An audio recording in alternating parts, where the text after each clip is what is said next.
Ngiyakutshela nahlomo ukuthi wena kuzowazi. Hayi mina nkosembolo kunento engididayo la. Wathi ukubulala umuntu kuyicala. Ase sithi nakho uyangihlasela ekhaya. Mhlambe mina ngimnqobe ekuqala. Icala likabani lelo? Hlomo, Yeah, hlobo. ngifuna ukuthi uyizwe kahle indaba ingene kuwena. Kuyicala ukubulala umuntu.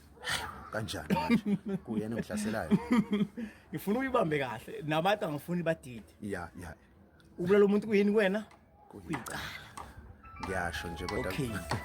Baze bahlupha nkosela abantu ngiyazi bahlezi befuna bebaningi. Okay Hlomo. Nayi indaba la. Uma Hlomo kwakukuthi angithi uyazi ukuthi kwenzeka emhlabeni nasezweni kunjani?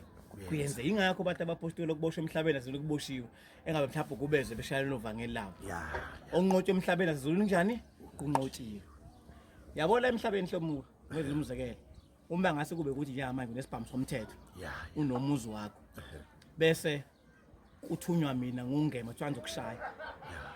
Bese lithi ithonga lakini lifike liphike lithi no siyakuphika thina ukuthi ngashaya ingane yethu la.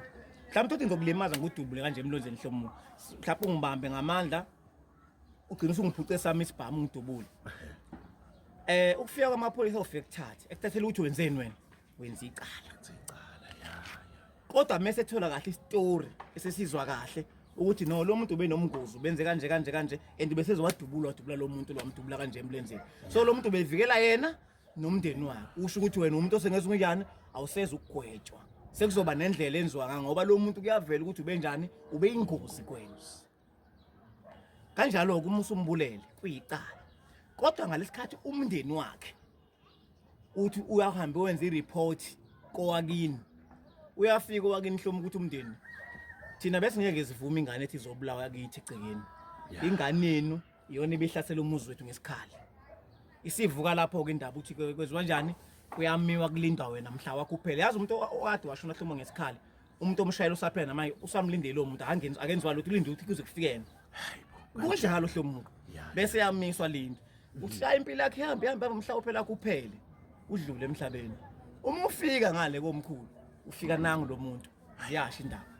Nomndeni wakhe Qalwa phansi. kuthiwa ya nangethi wabulawa wena lo kwawenze njani usiyakuveza wena ngambone ngihlasele nomndeni wami ezongibulala nami ke ngazama indlela ngayithola sengithola amandla ngamnqoba kuqala mina bese kuyabuzwa yekone ngani lo angiphathi laba hlonke abasuke bethunyiwe ngoba besebenza kumsebenzi wabo engamonanga impela umuntu wayekone ngani khona inkomo thathela imali yakhe wenze yini sekuyavela ukuthi lapho bethunyiwe seboshwa ngecala uthi hayi wena unecala ngoba manje wahlasela umuzi womuntu ngani phela ngale Hlomo kwasebenza manga kusebenza iqiniso so ke Hlomo lapho wawuyivikela even noma unecala uthi wesa kodwa bese kuyashiwo kumndeni wakho ukuthi unecala thatha umphefumulo kodwa wawuyisiza ndodana sekuzobonakala ukuthi umzukulu wabo bayikhuluma kanjalo indaba kodwa uthweswa icala ukuthi wena usezokwazi ungena emndeni wakho ngoba umuntu uyena wayezokwenzekani wayezongela kwakhe ezokubulala nomndeni wakho banginika amandla bona abakini ukuthi cha iba namandla ukuthi ukwazi ukumnqoba lo muntu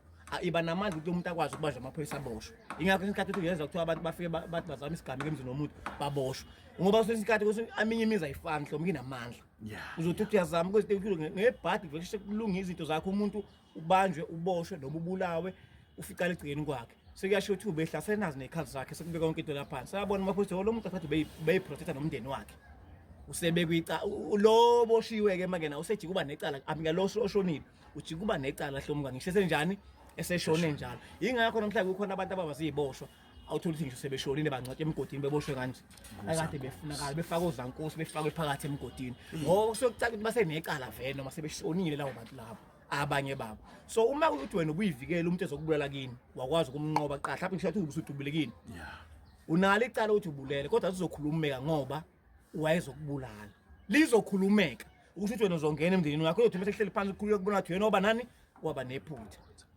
kodwa still kusamile ukuthi kuyini ukubulala umuntu kuyicala kodwa liyokhulumeka ukwazi ungena emndenini wakho ngoba ubezokuhlasela kuwena futhi ibona bakunikeza amandla ukuthi yenze kanjani zivikele kuyobe selibekwa kuyena wonke lo msebenzi ngiyabonga ethuba Hlomo.